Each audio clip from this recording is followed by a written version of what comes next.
What's up, you guys? This is Eric. Quick disclaimer. I was having microphone issues and camera issues, as you're about to see.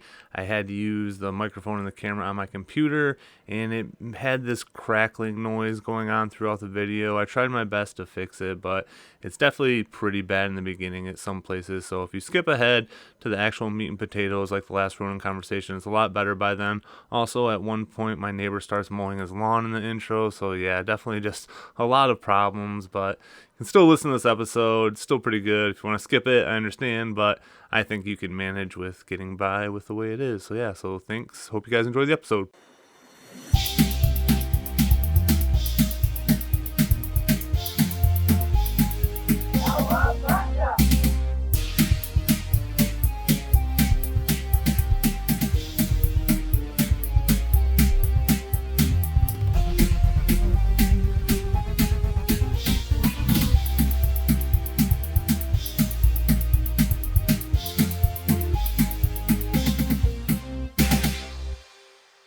Welcome to the Party Wagon Podcast, where we talk about all things TMNT, past, present, and future. I'm Eric from the YouTube channel Know You Grow Up. And I'm Brendan from the YouTube channel Brendan's Rambles. And most of our news this week is going to involve the Mutant Mayhem mania that is going to be kicking off because they are pushing this thing hardcore.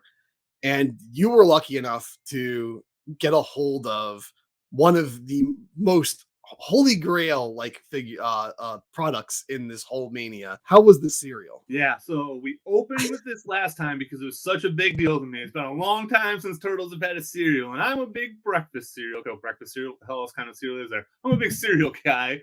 So I was really excited for this, and I hadn't been able to find it myself. And my boss came into work this morning, and he plopped it on my desk. He goes, "Look what I found." So first thing I did after work today is have a bowl, and it is very medium at best, I would say. So here's how I would break it down. Imagine Cookie Crisp without the chocolate chip, but it's like that shape and that texture, and it's apple cinnamon flavor, and then you have the marshmallows in it. That is not what I was expecting. Me either.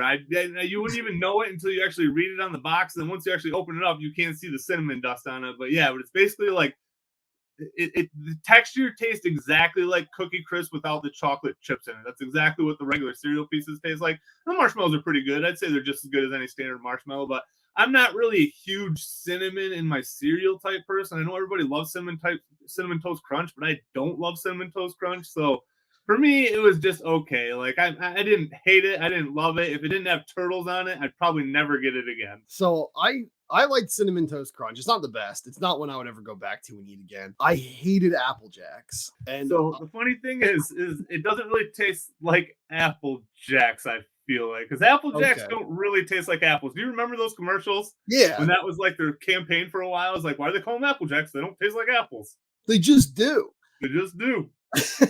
Yeah, so more apple-y, almost more cinnamon apple-y. Although, do you remember, did you ever have cinnamon apple Cheerios? Do you remember when those existed? Like once, I think I had them. Okay, so it's like a less cinnamony version of those is more like what the flavor is. Like the apple is kind of, it's more of a hint of apple and a little bit more cinnamon, I'd say. Well, it's not at all what I was expecting. I was expecting it looked like just Pops with like marshmallows, which this sounds better than what that, because Pops are freaking disgusting. This sounds better than that, but like, yeah, I wasn't expecting cinnamon. That's weird. Cinnamon apple ninja turtle. I guess like apple, like green apple. They're trying to do like, that's a stretch. Yeah, I guess I never put that together. That makes sense too. But I just feel like, I don't know, whenever a movie or TV show gets a cereal, it's never anything good. You know what I mean? Because I feel like if they make it too good, then people are going to get mad if you take it away. So it's got to be something that like, all right, we'll eat this just because we like what's on the box, but we don't want any backstock later. Yeah, I was like Hocus Pocus had a cereal last year in store. I didn't try it. I was tempted to, but I'm like, it's probably garbage. So like, I'll just get Count Chocula instead. Yeah, but so they have the cereal. They're doing a big push with a lot of food products. The one that blows my mind the most, makes me the happiest, just puts a big stupid 36-year-old baby smile on my face, is they're doing a partnership with Pizza Hut. And before I get into the details of how cool this partnership is that they're doing now, I just want to say the reason it makes me so happy is like, They always did partnerships with Pizza Hut back in the day. When you got the VHS tape of the first movie, it always came with that baseball Pizza Hut Right. commercial. And everyone knows the "Out Where the Dandelions Grow" song if you're from our generation. Even like the arcade game on NES, it came with like Pizza Hut coupons, and they actually have Pizza Hut like signs in the game and stuff. So it's like they always did partnerships with Pizza Hut back in the day, which was funny because the movie actually had Domino's in it, which was kind of messed Right. up. But yeah, like it's just cool to be like, oh, like Pizza Hut is a place I went to as a kid. Ninja Turtle was something I loved as a kid, and they crossed over when I was a kid, and now they're crossing over again, and it's just like, wow, it's come full circle. Yeah, the one thing I didn't see it in the commercial, because I did see the commercial and they were just pushing the big New Yorker pizza, which I mean I'll get just because the turtles were telling me to get it, so I'll definitely do that. But Exactly. if they brought back like a kids meal with, I don't even think, do they even do the personal pan pizzas anymore? They do. I think they do. I haven't been to a Pizza Hut in so long, but Okay, yeah, it's been a while for me too. So if they did like a personal pan pizza meal, kids meal, and it came with some turtles piece of crap, I would get that for sure. yeah, that would be awesome. I remember they used to do that. I remember when the Page Master was out with Oh, Macaulay Culkin, and I remember getting a personal pan pizza that came with like a big decal of one of the book characters or something. But yeah, I would I would love to do that. I think they'd still do the personal pans. I know they have like the Pizza Hut Expresses in like Targets or something sometimes, or rest areas, and they only do the personal pans. So I believe so. I could be wrong. I haven't been to one of those, but I think they serve. I maybe they don't have the personal pan. I have no idea. I haven't been to I mean, Pizza that Hut would in make like sense at an express or something like that because you probably are doing like more single serve options, so that would make sense for them. But I mean, I just yeah. haven't ordered anything other than a regular sized pizza for myself, and God knows how long, so I wouldn't know. But Yeah. yeah, they do something like that. That's a kids meal. I will be all over. And I'm pretty sure McDonald's is actually gonna run a kids meal or a Happy Meal with Turtles figures at Oh, some really? point too. Oh, damn. So yeah, they're doing like the full push. They're doing Yeah. everything. But Well, I mean, think about, so we're at this point we're what, a little bit outside of a month from this yeah, movie, and honestly, I feel like it's getting a bigger push than Spider Verse even did. it is. It is getting a bigger push. Spider Verse is like it's a darling movie. Like everyone's like, oh, it's the greatest thing ever. It's so good. Everyone who saw it was loving it. They didn't really advertise it that much with like products and stuff. They pushed some toys and stuff, but like they didn't market it this heavily with like, yeah, okay, so I have seen some products. Yeah, now I think about it, I have seen some products, but like I just don't feel like it's been pushed this hard. Where like they're putting Mutant Mayhem in literally every single type of consumable product you can make. Like Yeah. anything you can purchase is going to have Leonardo's face slapped on it this summer. So Yeah. The one weird thing I did forget that Spider Verse did have is Burger King had a burger where they dyed the bun red and put black sesame seeds on it. I'm pretty yeah, sure. So that is a random one they did. that sounds disgusting. Never got it. Yeah, I haven't been to Burger King in even longer than I've been to Pizza Hut. It's been like I, ages since I went to that Burger King. that's my one fast food restaurant where every once in a while I'm just like, I just crave some freaking Burger King onion rings. Really? I gotta get some Burger King. Like I don't know what it is. Like they're not even like real onion rings. It's like disintegrated onion on the inside. There's no onion in there. You couldn't just pull out an onion, but them and that horsey sauce, man, I just get down on it. Maybe the turtles are responsible for that too, because they had the VHS tapes back when we were kids at Burger Right? King, and then it was just always ingrained in your mind. Burger King is the better burger place. Well, I'll always want the chicken tenders that they used to have. Like I will crave those for the rest of my life. Their original chicken tenders were like my favorite version of any fast food nugget ever.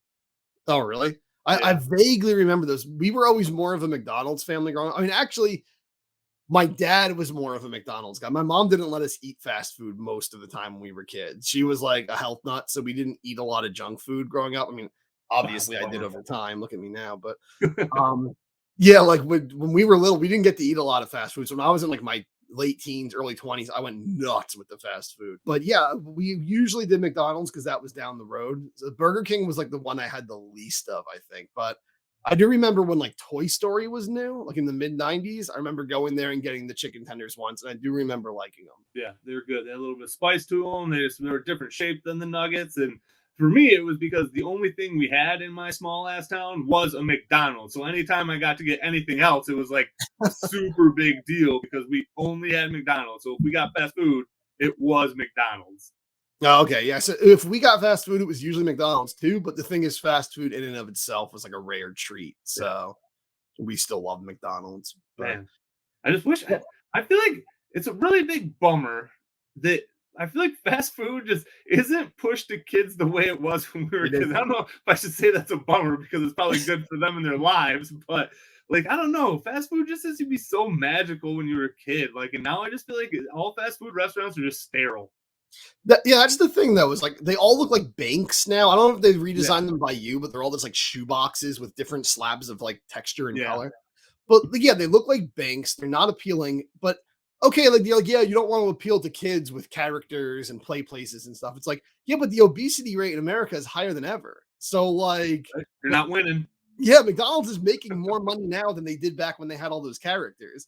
So just bring them back, bring back the play place so kids can actually burn those freaking calories after they eat. right? And like, well, they're in the right direction. They brought back Grimace for like his birthday.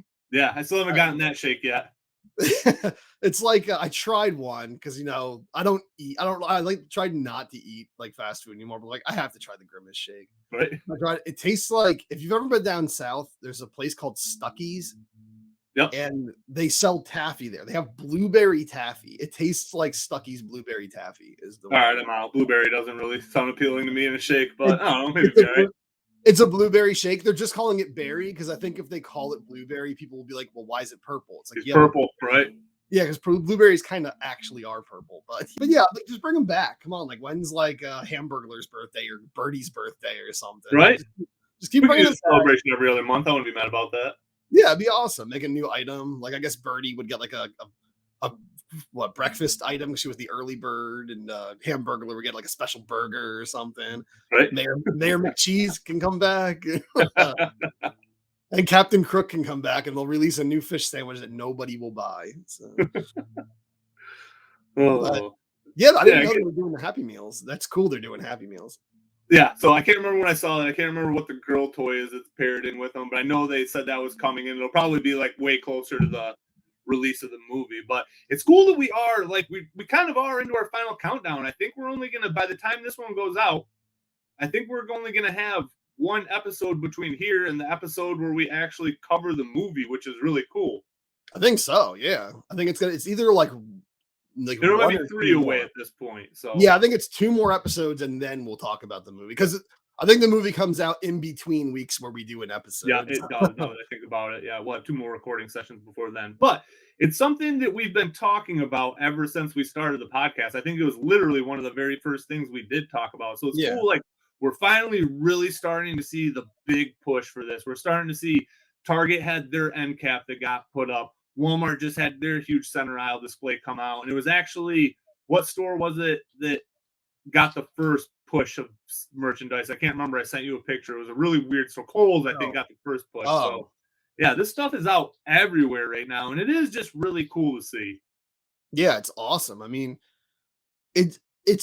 I guess like I'm paying attention to Turtles more, so maybe other kids' movies do get pushed this hard. But to me, it just feels like this movie's being pushed like harder than any other kids' movie has this year. But like Mario had a huge push, so Yeah, I don't know. Maybe it's not, but like to me, I'm noticing it because it's like I was even in Five Below the other day, and they had like a big activity book of like all this stuff from Mutant Mayhem and backpacks and stuff. So it's like it's getting pushed in just about every store, just about every type of item. And to me, that's awesome because that's the way kids' movies were when we were kids. Like there was, if you wanted to collect all the merchandise for like a Disney movie from the early 90s, you will never collect it all because it's like they made every item you could possibly own with those characters' mugs slapped on it. So it's like that's kind of what they're doing now. If you wanted to collect every single bit of Mutant Mayhem merchandise, you probably can't.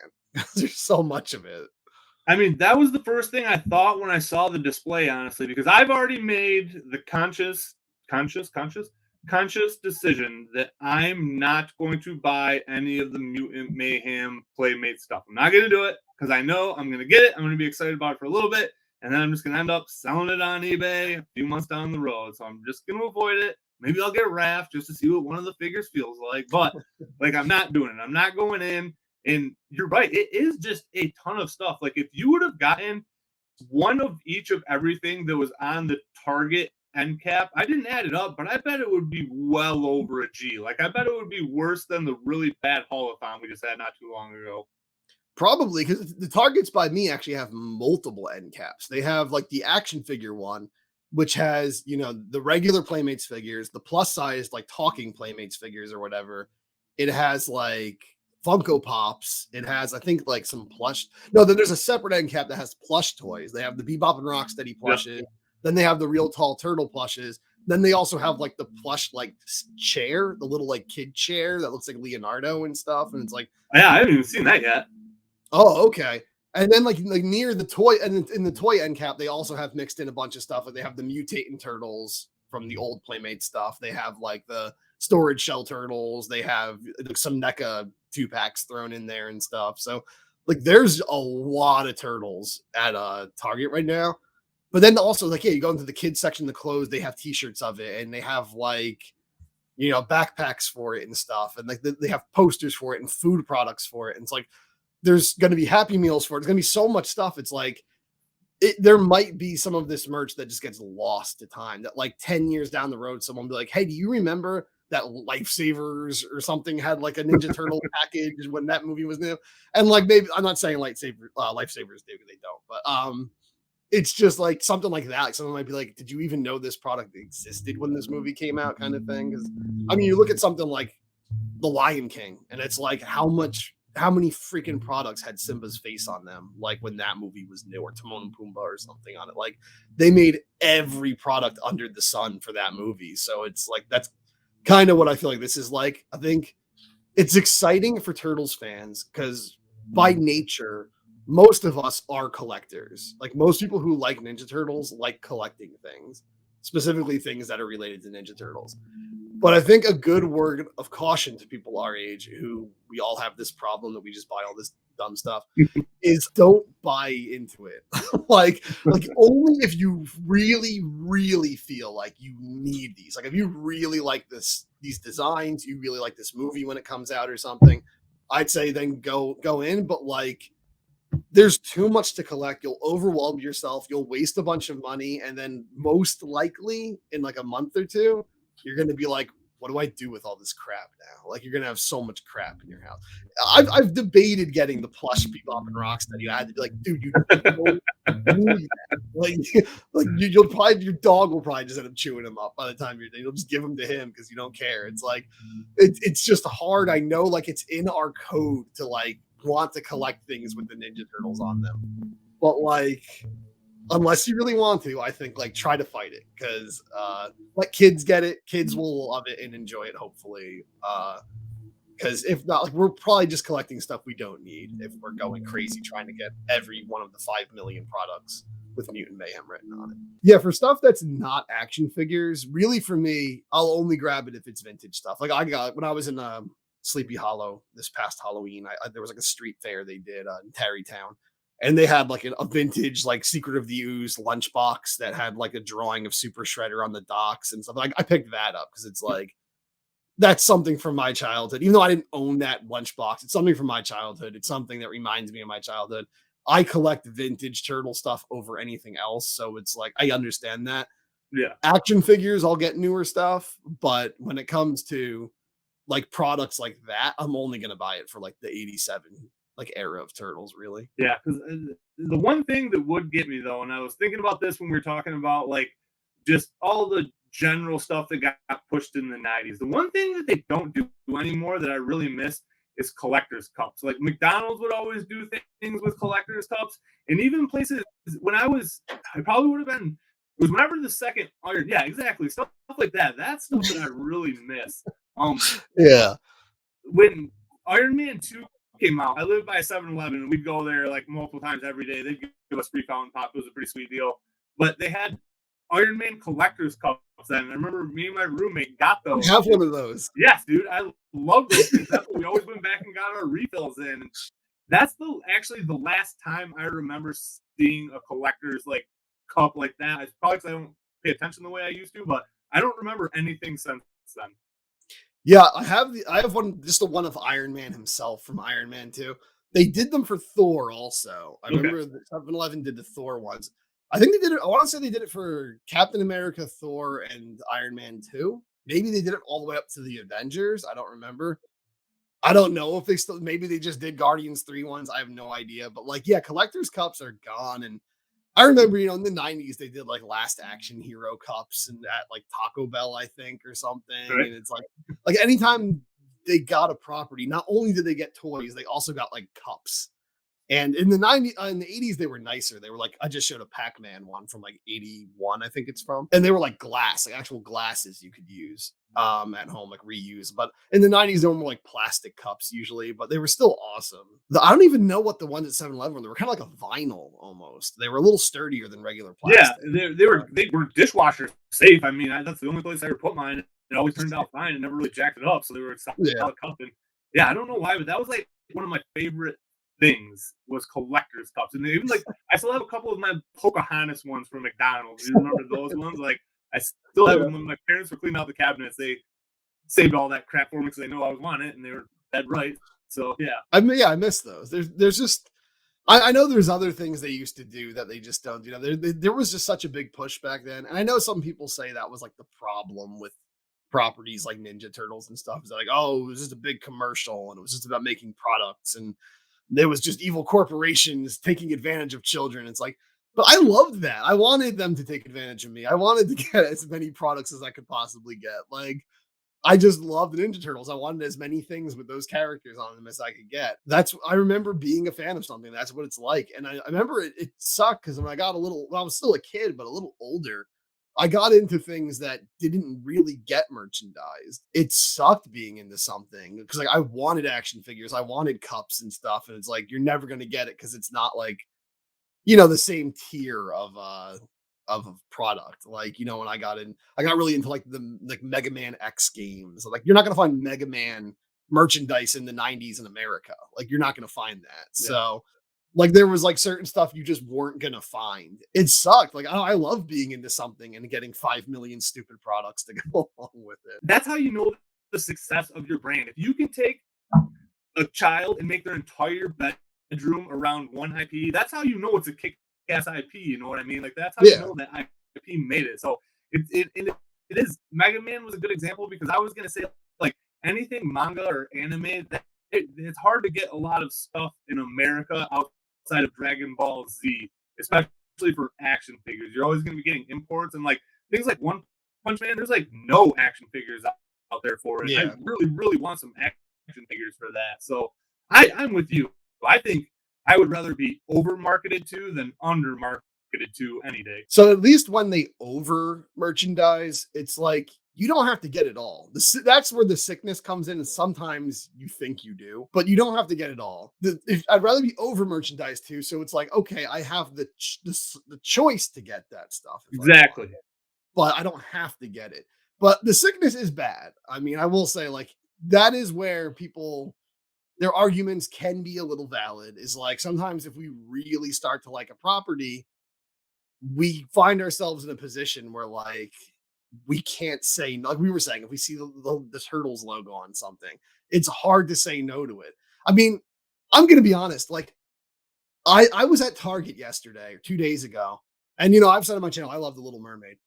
I was there. They had like 15% off like beach blankets. They had a Little Mermaid beach blanket there. And I grabbed that shit. I was like walking around the store like I was going to buy it. And at some point I'm like, dude, what the fuck are you doing? You're not going to use this. Like, why are you buying this? I'm like trying to rationalize it. Like, well, in summertime, I'll put it in my bedroom and stuff. And it's like on the floor. It's like, dude, what are you doing? And I just like put it back because I'm like, I don't need this crap. Like, so yeah, it's like, it's bad, man. So I can't tell you how many times I walked around stores with like Turtles merchandise ready to buy it. And then like someone had to be like, dude, you don't need this. Like, you're never going to use this. This is going to end up in a closet somewhere. And it's like, yeah, I guess so. And you just eventually have to put it back. But it is tempting. So I can see people's arguments, both ways, where I can see that people are like, for our argument that like we'd rather have the option to get merchandise than to not have the option because it helps you enjoy the IP more. But I can also see people's argument that like having all that merchandise is taking advantage of the fact that you like this IP to get money out of you. So it's like a, you know, double-edged blade, I guess. Yeah, so I've done the same exact thing many times where I'm walking around with something and I'm literally just it's almost like holding it makes me feel better, and then I'm like, okay, I've had this in my possession and now I can let it go. You know what I mean? Like I had to kind Exactly. of try it on, feel it out a little bit. I'm like, oh, okay, I like this way it feels. Maybe I will take it home with me. And I've done that many a times. And also, it's just another part of the sickness where you're in the store and you see something and you're like, well, I better grab this now so somebody else doesn't grab it when I'm walking around. So, and again, with that towel, it was probably there forever. But with turtle stuff, you could turn your back and it could be gone. So, Yeah. but Yeah, a mass-produced towel meant for little girls is gonna be made there. It's gonna be a lot more abundant than, like, some collector action figure that's, like, just right. on the peg and that's it. Yeah, but that's kind of Honestly, like it is just the beauty of this moment right now, though. Like some people are very, very, very excited about these mutant mayhem figures, and again, it's not like I don't think they're completely trash or anything. But like I said, I only have so much money. I've decided I'm not going to go down that road. There's a lot of NECA crap that just came out right now that I wanted, so I focused on that.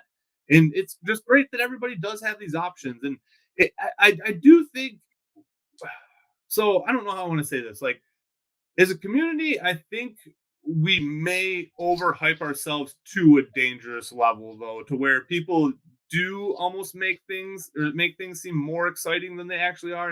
And again, I'm not trying to freaking like rain on anybody's parade, but I really do feel like that's how a lot of the mutant mayhem stuff is going to be, unless it does get a huge ongoing series that ends up becoming a hit down the road. Like I really do feel like 3 months after the movie comes out, you're going to see a lot of the figures probably start to go up for sale.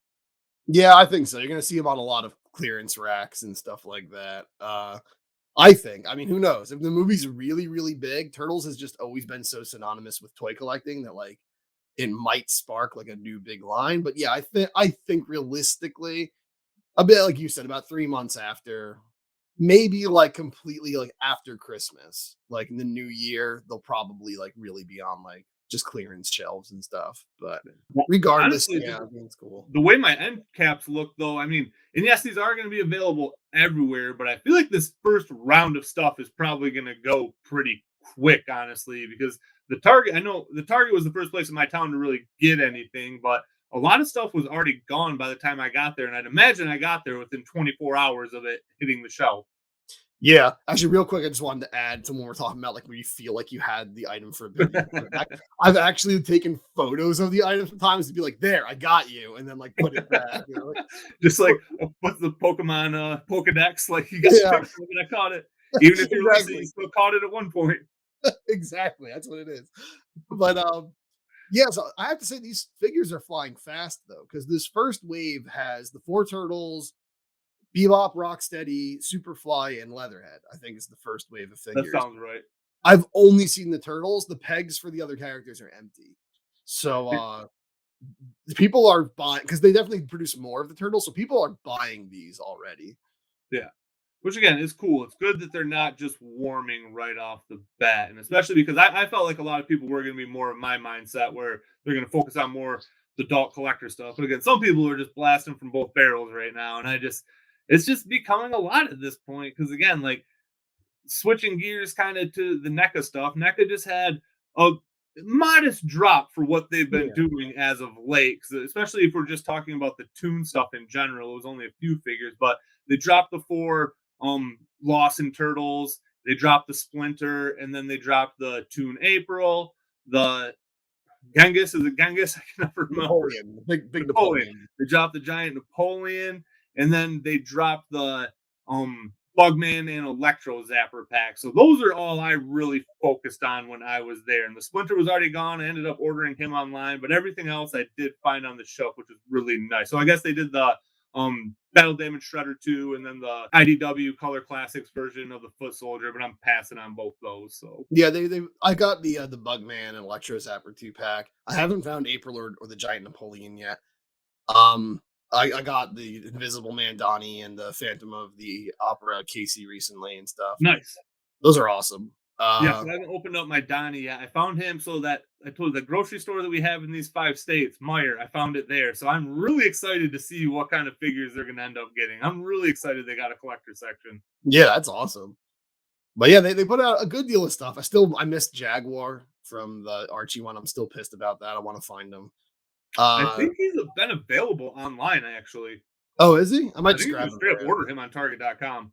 Okay, I'll probably just do that then. Yeah, they dropped a good deal of stuff. I mean, they also dropped a lot recently for other brands, like other things they do. Like they've dropped some more horror ones and stuff. Like some of the Toonie Terrors. They did one for like They Live that I want, and I got the Teen Wolf one they did and stuff. But yeah, it's one of the most modest drops they've done in recent years because usually they drop like over $1,000 worth of stuff just in Turtles alone. So Right.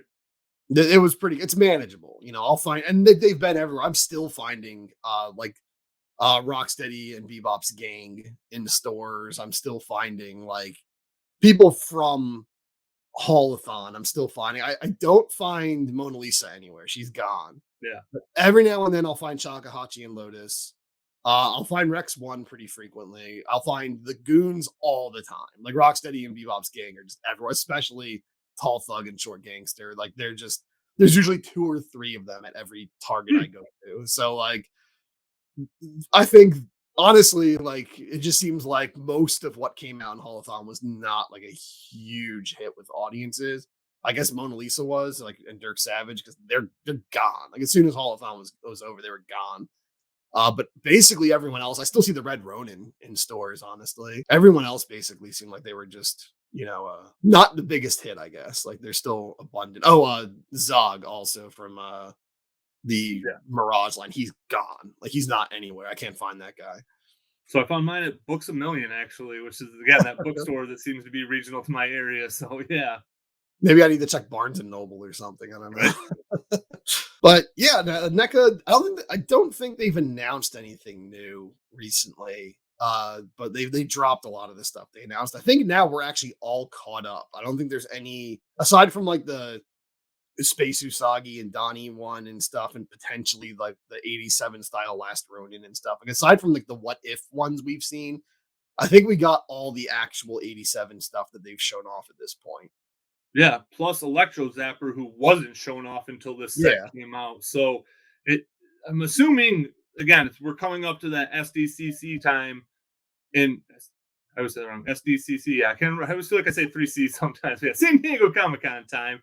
So I feel like they're probably going to get ready for that next round of reveals here. I'm very interested to see where they're going to go because clearly there's some figures like Tempestor that haven't been put out yet that I'm really excited for, but we really are getting into the deeper cuts here. And I think that's probably why that last wave didn't move as well and why probably it will start to slow down at this point because they have hit a lot of the major characters. And yeah, everybody's going to chime in with, like, well, I still want this character and I want this character. But at this point, pretty much all of the major staples have been hit. So it'll be very interesting to see what they're going to show us because it really could be anything at this point. I think they're going to start to get into the gangsters. I think maybe we'll start to get some aliens and stuff like that. But I'm really excited to see what variation of the turtles we're going to get next. I'm assuming it's going to be those disguises from season 1, the leather jackets and stuff like that with the glasses. But yeah, we're really hitting an interesting point with this line now. I don't know if they're going to go with all the gangsters and stuff because with how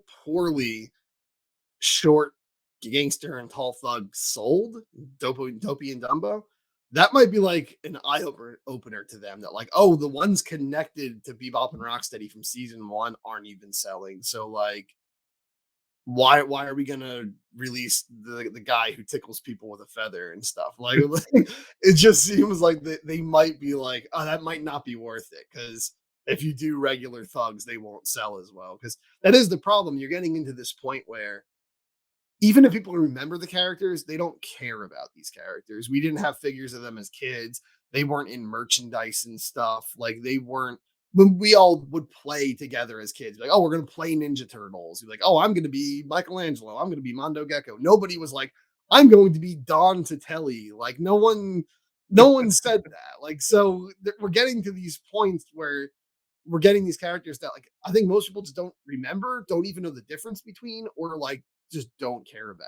And I said this when Holothon happened that I saw the decline of the line happening after Holothon. And I hate to say that, it sounds so pessimistic. I love this line, but I feel like the evidence of me being correct on that is already showing. I think the line's going to get easier and easier to collect for the people who really want to, because I think less and less people are collecting it at this point. I think so too. I think the big hits are going to be whatever redos of figures they do. Like you said, I'm assuming the April probably came to your store and it was already gone. She sold out online. I'm pretty sure the fastest out of everything that went up. So I feel like if they do a new shredder, people would probably go ape shit for that. People are always going to want whatever set of turtles get put out. But yeah, as far as the characters are going to go, it's just going to be, I mean, less and less, because these last two waves were finally we're hitting characters that I don't recall without looking it up. Yeah. And honestly, I thought it was going to be a long time before we got to that point, but it is just, there's just so many forgettable characters that if you're not reminded of them, you would have forgot you ever existed and they ever existed. And there's sometimes I can't even remember if I've seen these episodes, because I know at one time or another, every DVD has played through, but I just don't recall any of these characters. Yeah. Should say any of the characters, but like Electro Zapper, the giant Genghis episode, I don't really remember that one. And so we were both agreeing before we started recording that like neither one of us even remembers the episode where Napoleon gets all big, and it's like neither one of us really remembered Electro Zapper, and we know we've both seen that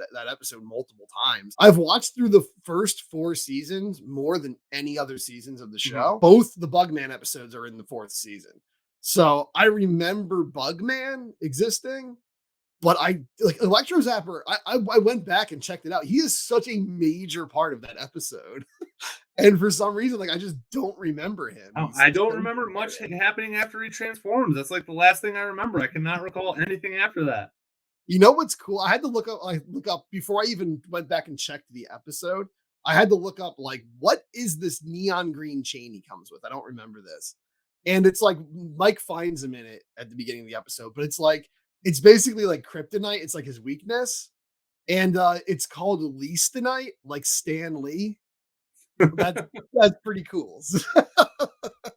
But yeah, I don't remember Electro Zapper. The only thing I can say though is like in the show and even on the box art for the action figure, he is very clearly wearing red and blue. But for the action figure, they made it red and gray. And I don't know why they did that. But they completely changed his color scheme for the action figure. Yeah, I didn't even notice that. I got him, threw him in my cart, threw him in my shelf, and I haven't opened him up yet. So yeah, I haven't even noticed. He's not the most exciting character. The only thing I can say is he comes with a bunch of really cool like lightning effects. So I have him like pointing and zapping one of his fingers. But then the even bigger one has like a peg on it. I was able to plug it into like robotic Rocksteady's like arm cannon. So like he's blasting it now. So. Nice. You can kind of use all of his effect parts with other toys, which is pretty cool. Yeah, because after I get this stuff rearranged back here, I'm going to have a ton more room for my Toon figures. That's what I'd like to do, is be able to get them spread out a little bit more, and maybe I can utilize some of that stuff then. So yeah, mine are not spread out at all. Yeah. Yeah, so even if we get shown new figures at Comic-Con, we're probably not going to end up seeing any new Toon figures until fall at the earliest. So I imagine sometime between now and whenever the next wave comes out, I feel like that's probably when they're going to put up the first section of the sewer layer, would be my guess. I feel like that would be the perfect timing for that. Yeah, I would say probably. Oh, you know what character I know is coming? Nobody wants her, but she's definitely coming because she's been on the box art. And they did with Tiffany, they have like a little framed picture of her.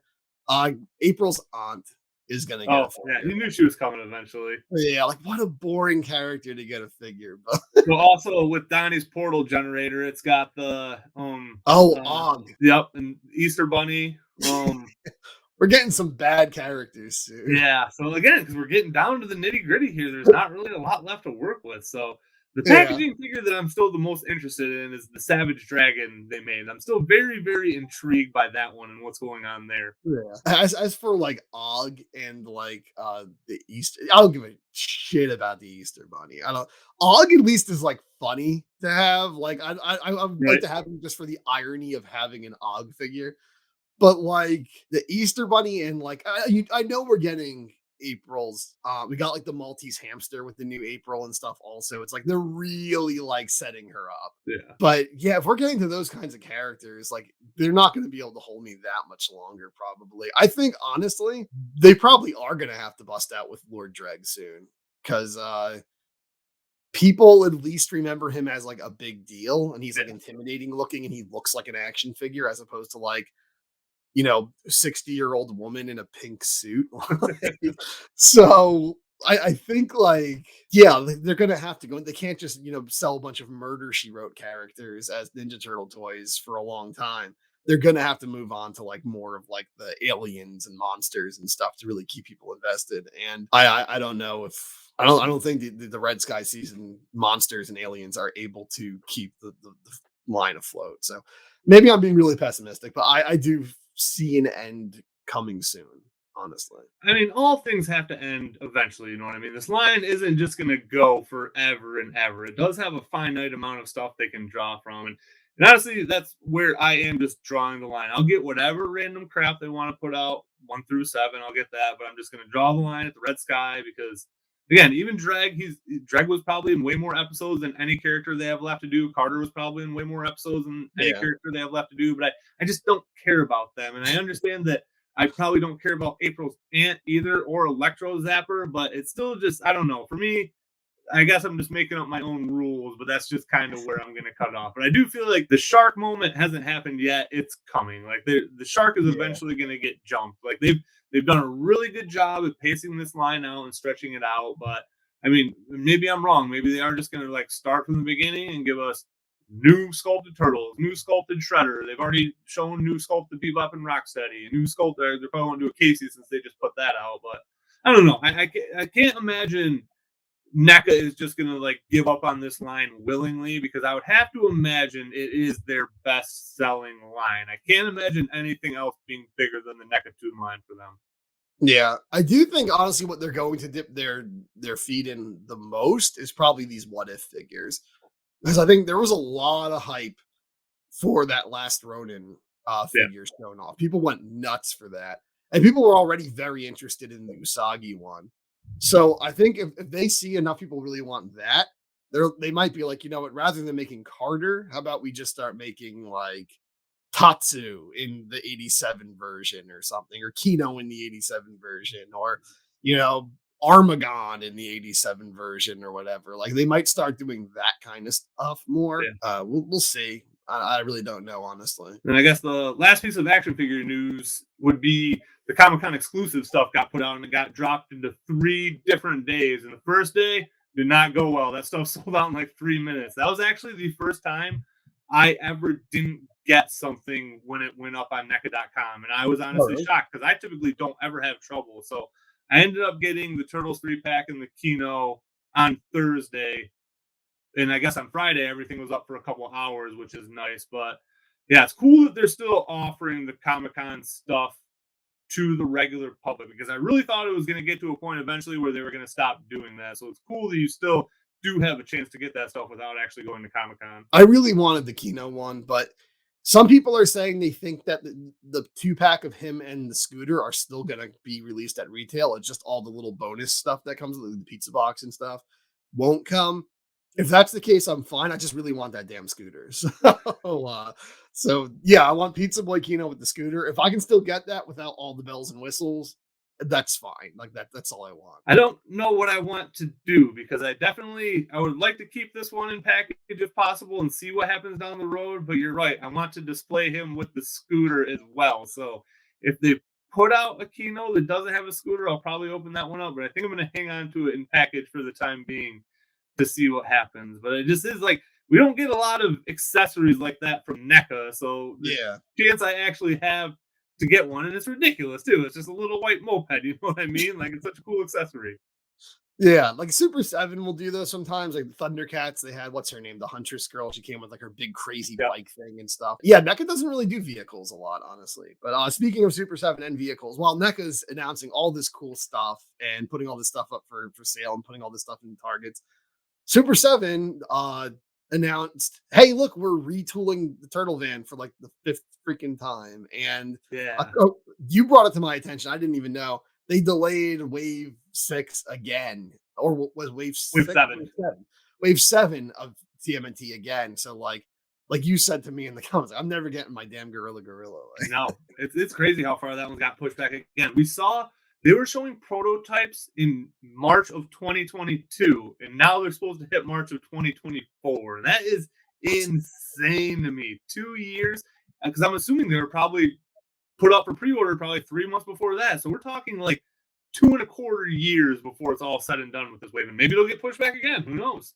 Maybe it'll just never happen. Maybe it's just never coming out. It really does kind of worry me though a little bit that they just, I mean, it's a long time we're going on radio silence with nothing new TMNT being shown. And Yeah. I mean, they can't just keep announcing waves without putting anything else. But I feel like they've really they've put themselves in a hard place here with TMNT. They really have. They've gotten. I'm not trying to crap on Super 7, but like they've really just created some bad faith with their fan base. Like it's hard to get excited for their products because you don't even know if they're ever going to be real anymore and stuff. And it's like they just keep telling you we're going to make this and this and that. We're going to do all this crazy stuff. But it's like you're on a date and like, you know, your date is trying to like win you over. Like freaking It's a Wonderful Life. Oh, you want the moon? I'll lasso the moon for you. And it's like, you can't actually do that. That's what it kind of seems like. It's like you're making me all these big promises. Like, oh, we're gonna give you Triceraton and all this crazy stuff. It's like, but will you actually? Because you keep delaying it, and you're like, I don't know. I don't know what's happening with that line. We'll talk more about both Super 7 and NECA next podcast. This is April O'Neil, Channel 6 News, and you're watching the Party Wagon Podcast. I think it's time to move on from toys and get into the main topic of this video. Yeah, for sure. So we're going to be covering The Last Ronin, and I'm going to give you guys a warning. I forgot to do my homework for this episode. So Brendan's probably going to lead. I definitely remember the meat and potatoes of the story very well. It's more so just going to be what happened in what issue, and I think I even have that broken down pretty well. But I'll let you go ahead and kick things off with just general, like, how do you feel about the Ronin universe as a whole? So the Ronin verse, see, I feel like an asshole if I come on here and say we're talking about The Last Ronin, the greatest Teenage Mutant Ninja Turtles comic ever made, because it's like I'm not a comic guy. I've told you that. Like I've read a chunk of the Mirage, I've read like a few random issues of Archie, and I've read The Last Ronin, and it's hard for me to say that The Last Ronin is better than Mirage, because Mirage is so classic and it's so much fun. But it just tells the story so well, I think, Last Ronin. And I love Mirage, but, you know, the first couple issues are pretty grounded. Like, yes, they're about Teenage Mutant Ninja Turtles, but, like, the Shredder story, the Baxter story, they're pretty grounded. And then it goes into, like Cerebus and, like... They get into outer space pretty quick. Yeah, outer space and Triceratons and the Fugitoid and like Renae and like traveling through space and time and Utroms, and it just gets so insane. It's awesome. I love it. I love the insanity, the you know, just nutty nature of it. But as far as like storytelling goes, The Last Ronin tells its story a little better than like the spastic, like crazy way that Mirage was told. But I love Mirage for what it is. But I think just objectively from like telling a story, making like an experience, I think The Last Ronin is the best I've seen in comics for Turtles. Again, I've never read Image. I've never read regular IDW. I think one of the things that's so good about it is gritty, it is dark, it is edgy, but it's like the most emotional version of the Turtles I've ever seen. You know, like I read it when it was new, the book, and then I reread it recently. And even rereading it, like I already know what's going to happen. I've already read it, but it's like, there's some scenes that actually like choke you up a little bit when you're reading that comic. Oh, we're not going to dive into them just now, because I guess we can go through like book by book. There's only 5 books, so it's like, but there's some moments in there, especially some of the flashbacks and stuff. And I think most of all, like the final moment of the whole comic before like the little bonus scene at the end, that like it honestly, especially as a Turtles fan, it kind of chokes you up, because it just like, I guess for multiple reasons. I guess like it almost reminds us of our own mortality, but it also like how our favorite characters are kind of just as mortal as we are. And these are characters we grew up loving as kids, and now you're watching them have to face like the the horrible realities of life and stuff, and but still just like how close they are and how much they love each other through the whole thing. And it's just like I don't know, it's very emotional. It's a very emotional comic. I think it is too, and I feel like it's one of those things where I'm just so attached to these characters that I feel like you have to have some of that to really, really, really appreciate this book. You know what I mean? Like, if you were just a casual comics fan, I think you get more out of it as a Turtles fan than you do a comic book fan. Like, I feel like this really is just like a love letter to Turtles fans. Eastman wrote this, who wrote the original Mirage stuff, so it does feel very in tone with the Mirage stuff. I feel like I really do feel like it's a continuation of that. And I don't know, I feel like he does a great job of keeping the same tone. You know what I mean? Because a lot of times, like, people evolve a lot over times, and I'm not saying this as a criticism, but I feel like Eastman really hasn't a lot. You know what I mean? Like, I feel like he's still doing things the same way, just tweaked, that he was in the 80s. Like, Eastman's art still looks like Eastman's art. And I guess to an extent, like, Rob Liefeld's art still looks like Rob Liefeld's art, but his modern stuff looks a lot different than his older stuff. And I don't feel like it's that as much with Eastman. Like, I feel like, I don't know, he's always done things very consistently and hasn't really strayed far from that. And to me, I appreciate that because it's comforting. You know what I mean? Like, it does make it feel like it's these same turtles that I know from the Mirage comics, and it doesn't feel like my cartoon turtles. You know what I mean? Like, it does feel more like the Mirage turtles or the comic turtles. Like, it feels like turtles from a grittier world. And it almost, it reminds me a lot of Logan, honestly. Like, I feel like it's like the same vibe. Like, you come into this world that you love, but it's not the world you love. It's this dystopian future. Everybody's dead except for this one person that's really focusing on. You see glimpses of people that you knew from the past that make appearances, but nobody's the same. Like, everybody's has either a chip on their shoulder, they're just beaten down from war or whatever. And it's like I've said before, it's not a fun read. You know what I mean? You're not reading this comics like, oh, this is a great time. You're reading this like, fuck, this is a bummer. And I feel like if you don't feel that, you're not really going to get what this comic is trying to do. I think real interesting. I just want to jump back to something you said. You said how you think of this as a continuation of Mirage, because I think that's an interesting thing to mention, because they said when releasing it that this is its own universe. It's not a continuation of anything. But I always think the same way. It feels like Mirage. Like, Baxter's still a human. Well, debatably in this one, but he never turned into a fly.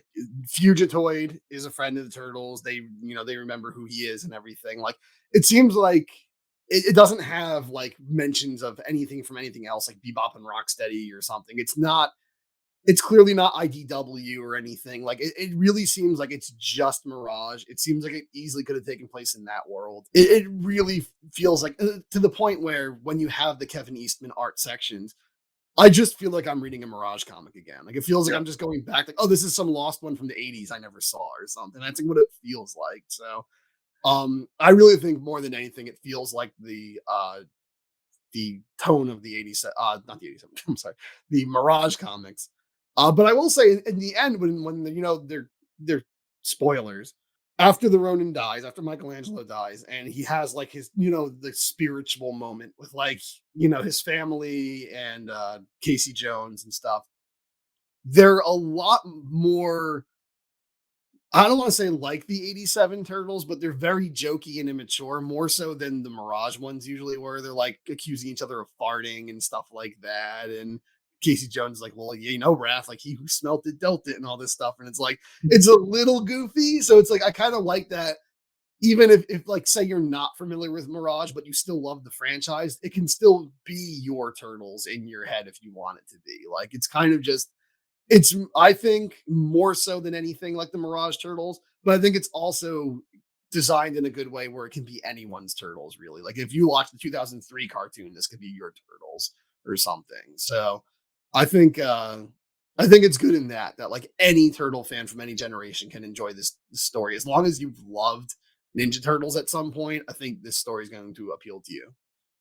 Yeah, because you're pretty right on that one. Like, it really could. You could see this as the end, except it just, the 87 is just the one thing, or the 87 cartoon is just the one series I don't see it being a continuation as. But yeah, it does. It just fits good everywhere, and It's a sequel to the next mutation.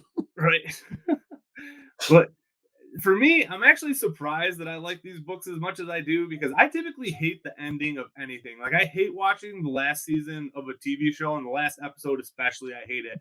The reason I get anxiety about getting close to the end of the book is because I don't like finishing a book. Same with a video game. When I know I'm getting close to the end, like I do just get this anxiety about it being the end. I don't know. Yeah, It's really some sort of metaphor with the way I feel about death in there somewhere, guaranteed. probably. Yeah, Like I don't know. Like feel like it is just a good ending point as far as ending points go. Like I feel like ending a story can be very hard and a lot of people aren't going to be happy with it. And technically it is a soft ending, but it's just yeah, I don't know. For me, I'm very accepting of how they wrapped everything up. Would I have done things a little bit different? We'll talk about that later when we get into certain things, but as a yeah. whole, I'm okay with this being I can consider this like the official canon ending to the Turtles for me. Yeah, I could too. I think while I love the story and I do love a lot of the tragic elements of the story, it's almost a little too hard for me to say this is a definitive canon ending for any kind of turtles because it's like aside from Mikey, they all die really young. So it's Yeah. like you like to think that like they were the turtles for a long time, not that like right after we stopped following them, they like all of them except one died. But yeah, no, I think it is a really good, canonical ending for the Turtles. I think if they wanted to do like a modern, more adult kind of movie series, I think this would make a great final movie. Just do like a jump forward kind of like final movie for kind of the way they did Logan for like the X-Men movies. Yeah. I think it would be a great ending. I think not all audiences would like that. I think some audiences, especially if you let your kids see it, which you shouldn't because this comic is not for kids. But I think like some people would be devastated by this, but I don't think they do it in like a disrespectful way. I don't think they like, yes, all of the turtles, all of our favorite heroes do get brutally murdered, but it's done in like a very emotionally sensitive way. I think it's done in a very respectful way. We'll talk about each death as we I go have, over. I have an exception there for sure, but But like they never take the emotion out of it. Like you're mourning these characters with the characters in the comic. I guess we should just jump into each comic now and just talk about each one individually. yeah. So the first one is it might be my favorite of the five. I'm not 100% sure. First Yeah. issue, we kind of jump in and we don't really fully know what's going on. We just see this turtle in some nasty ass water coming up on this freaking like cyberpunk walled off. It reminds me of the beginning of The Running Man. I feel like Oh, a little great. bit. That's kind of what it feels like to me a little bit. I love the Running Man. Yeah, I remember this blew up when it first came out because before the comic even came out, there was like I think like a 5-page like demo almost that came out, like a sneak peek. And I remember reading it and like everyone was like, what turtle is this? Like what's going on? Who's he talking to off frame and stuff like that? Like what happened to the world? So it was a very good way to get people hooked. I think this first issue really just gets you hooked immediately. Like I've said before, I don't mean to brag. I'm not trying to say I'm like a psychic mastermind or anything, but I had a hunch it was Michelangelo right from the start. Just because that seemed like the one that would shock you the most. And I had a hunch that the people off camera were like the voices of his brothers in his head. I wasn't sure though. I thought like maybe it's them, maybe it's Casey Jones. I couldn't tell, but I felt like it was probably the brothers, especially the way I don't think they showed it yet there, but I think in the final book they actually show all the voice bubbles are like the colors of the turtles. But yeah, it was just a great way to get you like immediately interested in like what is happening. This is like no other turtle story we've ever had. Yeah, I don't know if I would say it's my favorite, but I think it's definitely the one with the most impact, probably. Actually, I don't even know because everything. Actually, it's hard to say. It's all pretty impactful, Um, yeah. the whole series is very impactful, but definitely you're right. The first one and the last one are like one story, and it's kind of like in the middle is like we just get to learn about every story that happened from the turtles we loved to this what's happening right now. and get to know the new characters like Casey Marie and everything. But yeah, it's done really well. I think this is a great introduction. It's the way a movie should start instead of starting with, not to dog on 2007, but we were talking about that last time. We were both saying it starts with like 30 minutes of exposition. And it's like, that's not how you start something. This is how you start something. You start it with explosive action, a bunch of unanswered questions, and then be like, you want to know all this stuff? You want to see more of this action? You want to know what brought us here? You want to know all these missing details? Stay tuned. And that gets you hooked. Like, that is how you start a story, I think.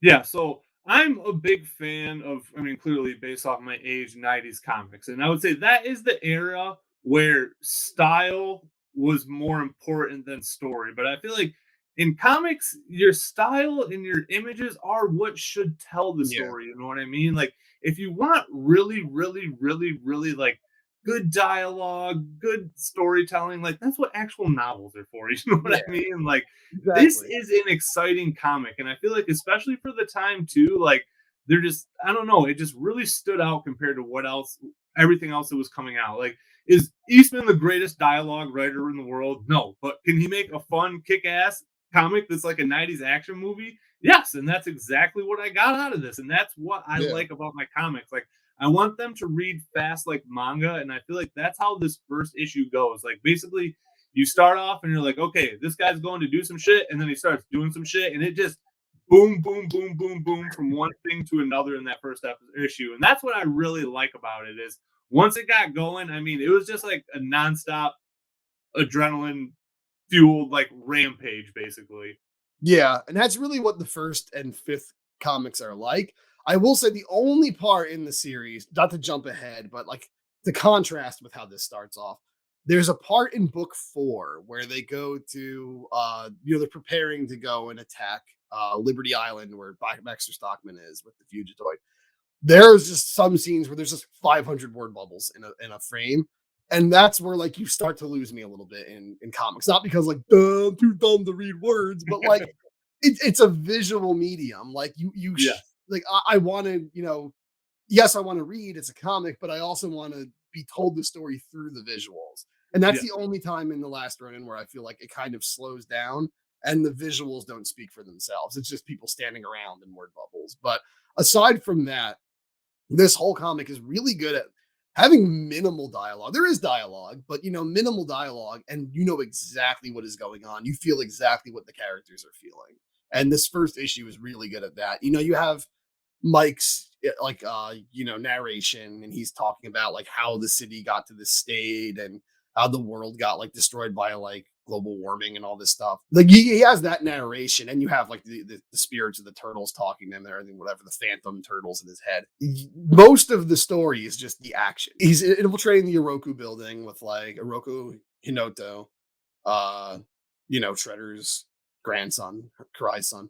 He's infiltrating his building, taking out all these mechanical foot soldiers and everything, all this like the Stockman tech and everything, and like he's planning this attack. Like he's basically trying to do the finale in the beginning of the comic. He's like trying to start the comic with the finale, and it obviously doesn't go his way, but it's just a thrilling, like action-packed intro. It almost reminds me, funny enough, is like Planet Earth, like the nature programs with David Attenborough. Before they released season 2, they released this short of this lizard just outrunning like a million snakes just chasing him. And people got so hyped. They're like, oh my God, go, go, go, go. Like people are just like rooting for this little lizard. And that's what this comic feels like, ironically, both reptiles. But it's like, we don't know the context yet, but we're just like, oh shit, this guy has to accomplish what he's trying to accomplish. We're rooting for him. Like, go, take out all the machines. Get to the final guy, like the do your thing, and he doesn't get to. He falls like off the top, like out of the top of a building, and he survives, and we find out why later on in the series. But it is just like this really, really adrenaline pumping way to start out this comic, and which is interesting because most of the comic is actually not too action heavy, and the flashbacks are a little action heavy, but it's not your most action packed Ninja Turtles story. But it's a great way to get you into the story, is with that kind of action at the beginning and the end.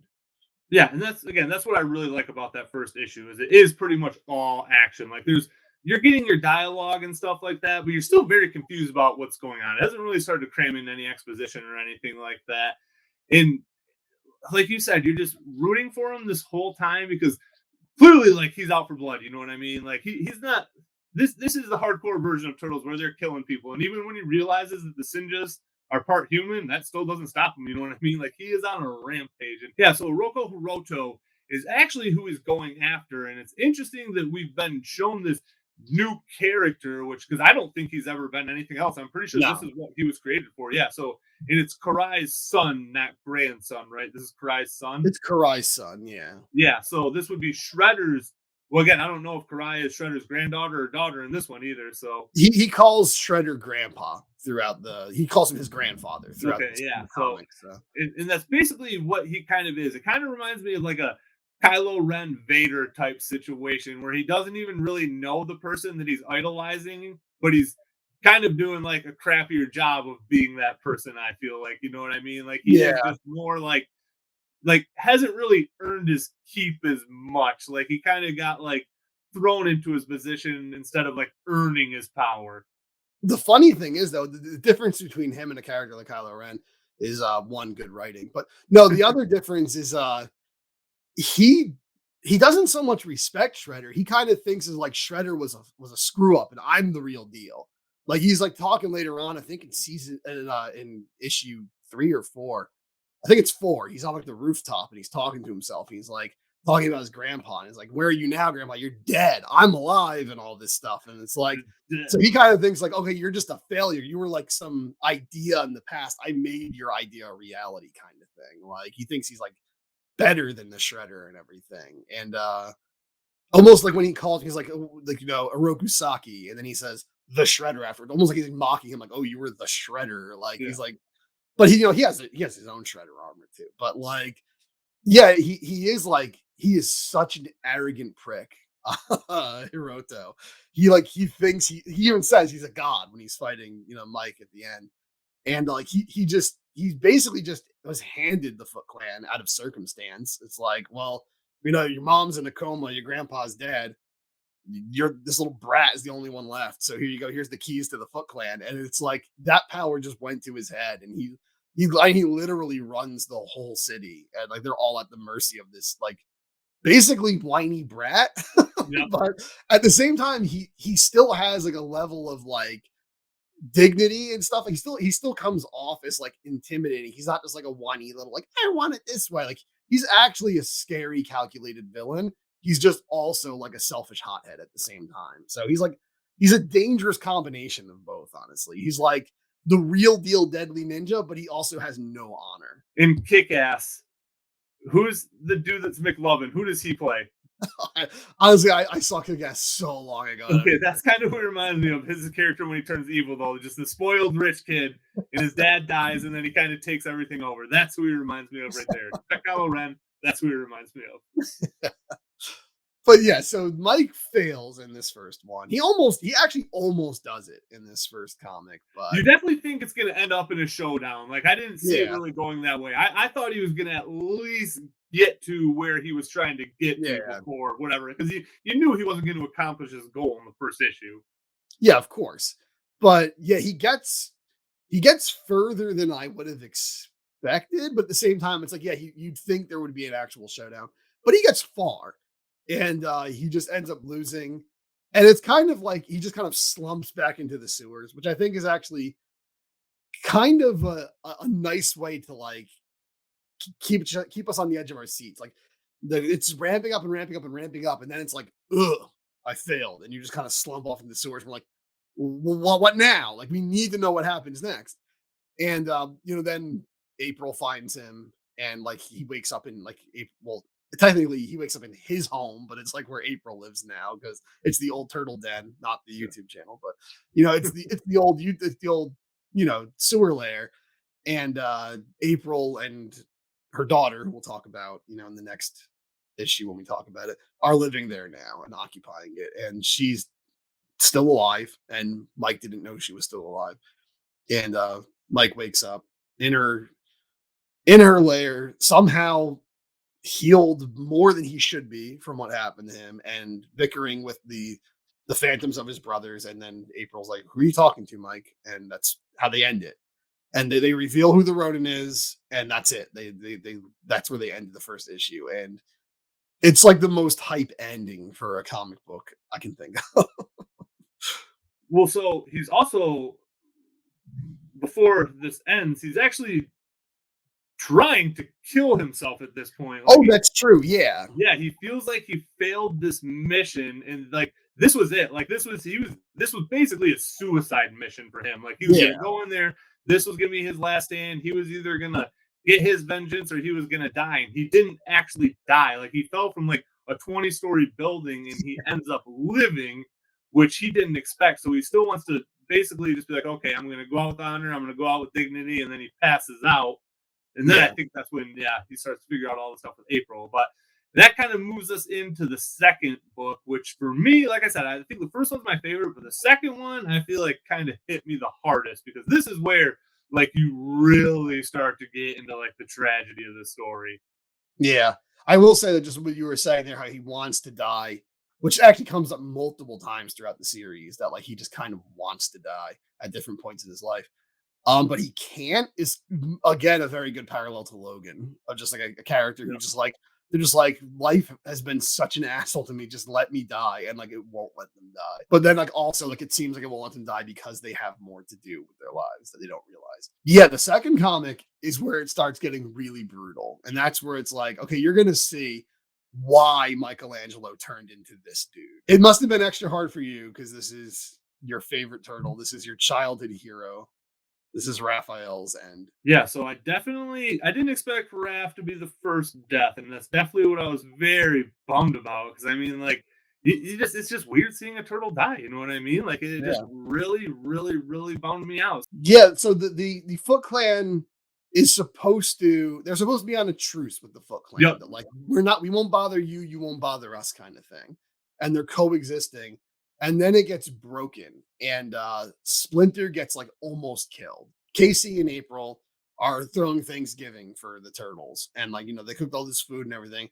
But then like Raph comes in, I believe, Raph comes in dragging Splinter, or I think no, Raph comes in and clears the table. Then Mike and Don come in dragging Splinter, and he's like super bloody, he's super messed up. They lay him on the table, like there goes all the food. And Raph is just not having it. Raph is pissed. Raph is like saying to Casey, like, come on, we got to go out, make sure Leo's okay. Like Leo's still out there. But Leo comes in and he's like, stand back, Raph. Like we're good. Let's just take care of Splinter here and everything. And while everyone's regrouping, Raph disappears. And that's when he goes out for vengeance. Yeah, so Raph does his Raph thing, goes out on his own, goes out on his vengeance mission. And this is like essentially the version of what future Mikey was doing as well. Like he was out for blood. He was going to kill Karai. That was his mission.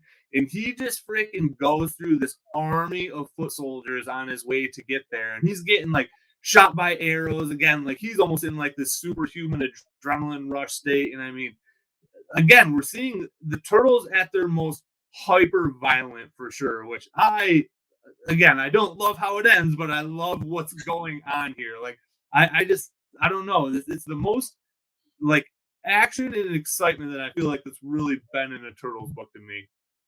Yeah, it's definitely, I think this scene and the scene in Japan are the two bloodiest scenes in the series. I think like these are the most brutal. Raph is just slicing through these foot soldiers like they're made out of butter. Like he's just spinning around and like decapitating like 4 foot soldiers at a time. Like they are just in pieces. Yeah, he's like unstoppable for the time. I mean, obviously he's being stopped and he doesn't realize it because he's getting stabbed and shot and everything, and it's gonna catch up to him. But yeah, then he takes on Karai, and they're having a pretty even fight.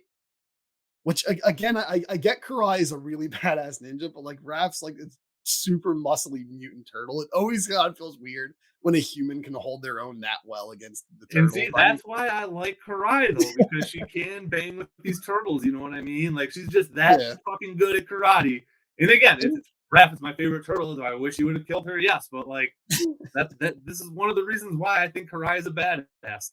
And it makes sense too, though, because I mean, like I had no problem with the Shredder being a regular human who can hold his own against all 4 turtles and some iterations of the turtles.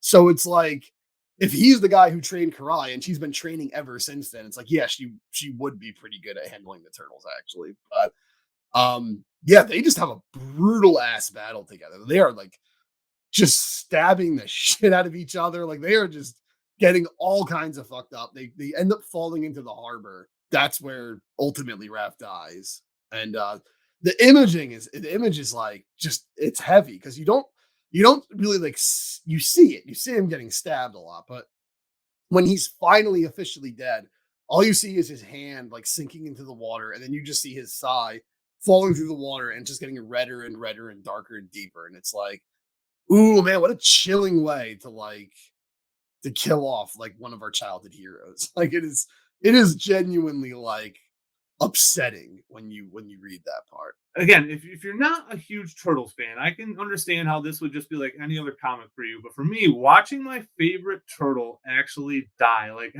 that was probably the most bummed out I've ever been reading a comic in my entire life. Like, because it just is. That's the end. And again, I've accepted this as my canon ending. So that was literally just watching my favorite turtle just sink to the bottom and die. Like it was hard for me. Like I didn't cry or anything. I'm a fucking adult man, but like it hurt. Like it was hard to watch that. Yeah. I think honestly the only reason Karai doesn't die is you see a bunch of foot soldier hands grab her and pull her out of the water.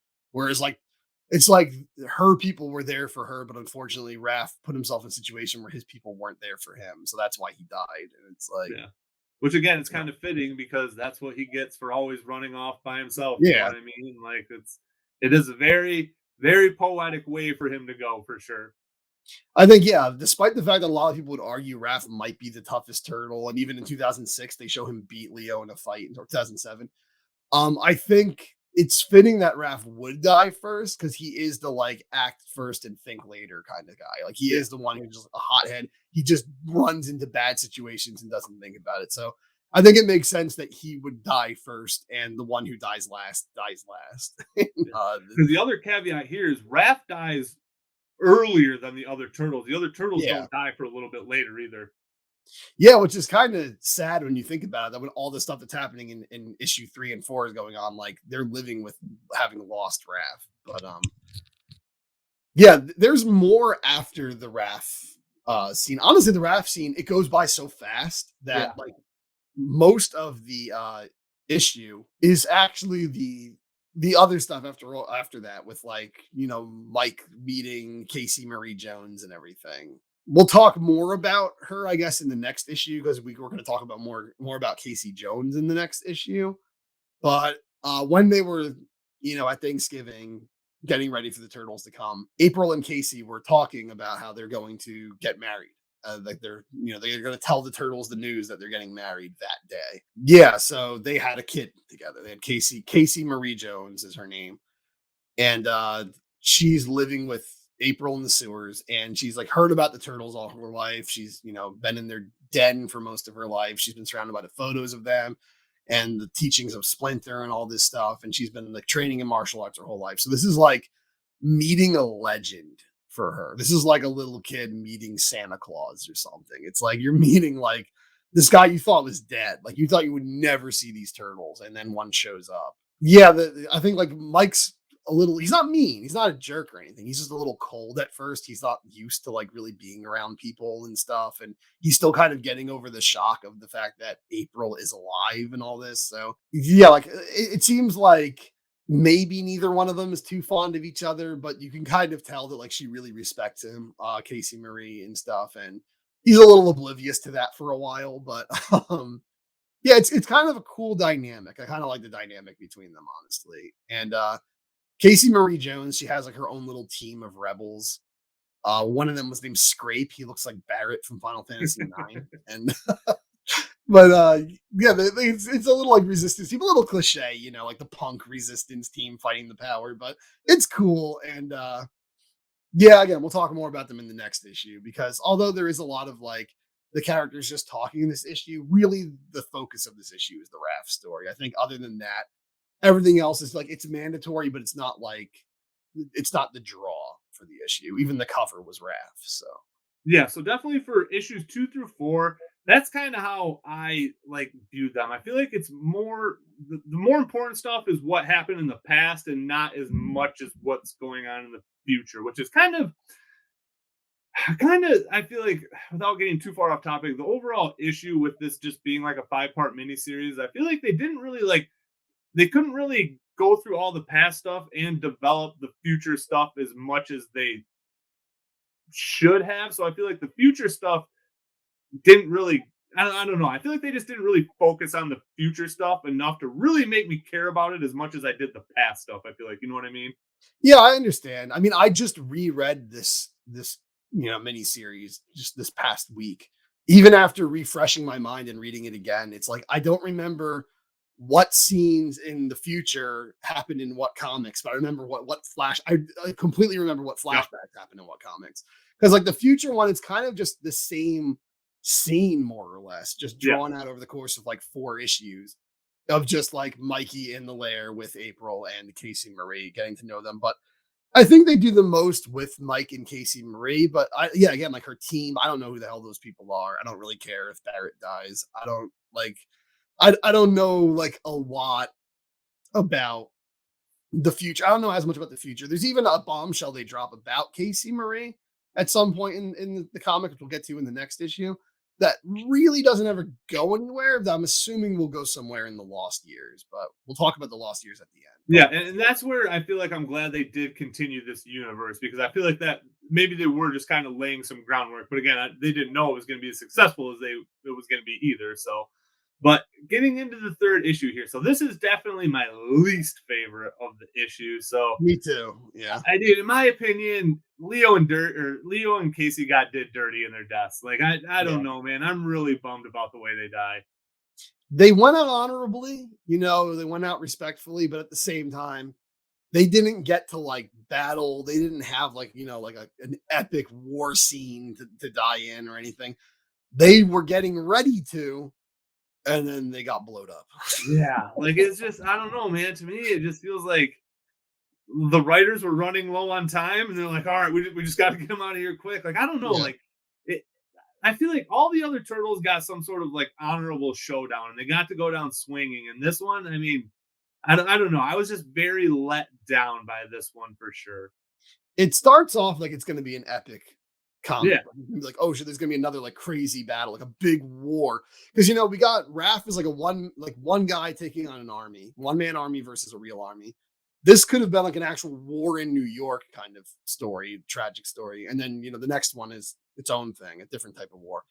But instead, it's just like a buildup. And then like, I just think of the end of Ernest Goes to Jail. It's like, I came, I saw, I got blowed up. And it's like such an, and especially for 2 characters, it's such an unceremonious way to like get rid of 2 beloved characters, one of which is the leader of the Ninja Turtles. Yeah, man. Like we've said, Leo is not we both love him, but he's not our favorite turtle. He's like our least favorite of the 4, probably. But like Leo shouldn't be done dirty like that. Like he's supposed to be the most like technically superior in combat of all the turtles. He doesn't even get a chance to really show it. He just gets blown up. So yeah. So I was a little bit disheartened on that one. And honestly, I can't remember anything else. Like I can't remember what the future storyline is in this book at all either. Like this one stands out the least to me in like almost every aspect, I feel like.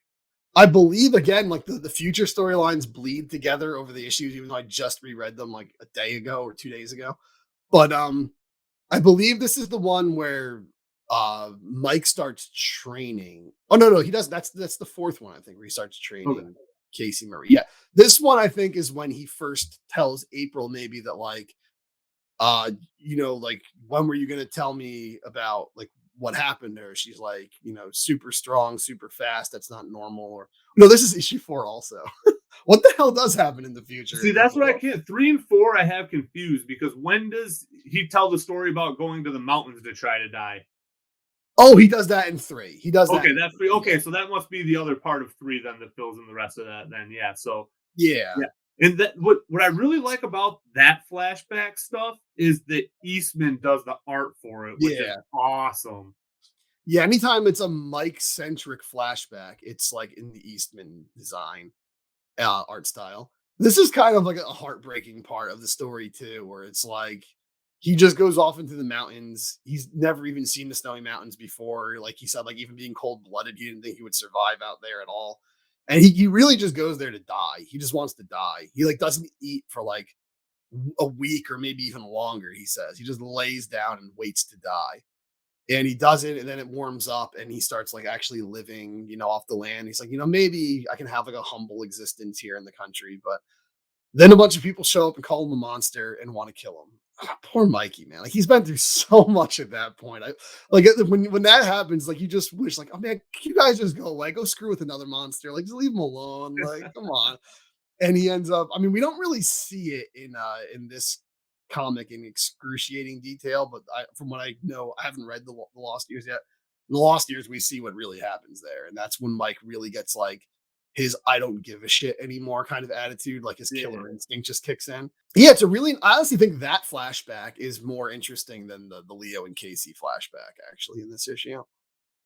Yeah, because it kind of, so we touched on this earlier, and we really haven't talked about it much, but basically what the situation is, it's kind of a plot thread that I think was going to be used for other stories and never really did up to this point. But basically, the turtles' mutations kept happening as they got older. So basically, this entire time that Michelangelo's been alive, he's been getting bigger and stronger and faster to the point where he's almost like, he's not completely invincible and invulnerable, but can endure. Again, he fell out of a 20-story building after already taking a beating, and he still lived. So he's at a very, very supernatural level of strength and endurance at this point. Yeah, he's probably like somewhere in between like he's probably around like Captain America hero serum, super soldier serum. He's probably around there. Like maybe I don't think a little bit stronger. He's probably right around there actually. I was gonna say like maybe somewhere a little above that, but maybe not. But yeah, maybe actually because he can't, like he can die, but he kind of can't. Like he's pretty indestructible, not completely indestructible as we'll see in the comic, but it's like the more he stays alive, the more indestructible he gets. Which actually is a shame when you think about it. It's like, well, if his brothers got to live just a little bit longer, they probably would have survived their wounds then because they would have been more invincible also. But yeah, it's definitely the least noteworthy issue, especially as far as the flashbacks go. But issue 4, I think, is really good. Again, I might have some personal bias because I'm a Don fan, but I think actually they don't focus on Donatello that much in it. I think it's just a really well done story. And I think the future stuff is more interesting in that one than in the previous issues also. So issue 4 is not just the death of Donatello, it's the death of Splinter and Donatello. Yeah, so it's another double one, and they die together. And this one, I don't know, I really just like the scenery and everything that happens. So they're in Japan, and they're wearing their paper hats and stuff like that. And basically they just kind of get ambushed, and it's just at the point where there's outnumbered, outmanned, and they can go to the end, but they eventually get brought down in a hail of arrows. Yeah, so they're there because they're supposed to be discussing like what happened to the agreement that like Foot Clan and Hamato Clan aren't going to fight anymore, and they're supposed to talk to Hiroto about it. I think I called him Hinoto at the beginning of this video, this podcast. I think that's why I had to double check. So I'm like, did I remember wrong? Yeah, Hiroto. They're talking to. They're supposed to meet with Hiroto. They get there.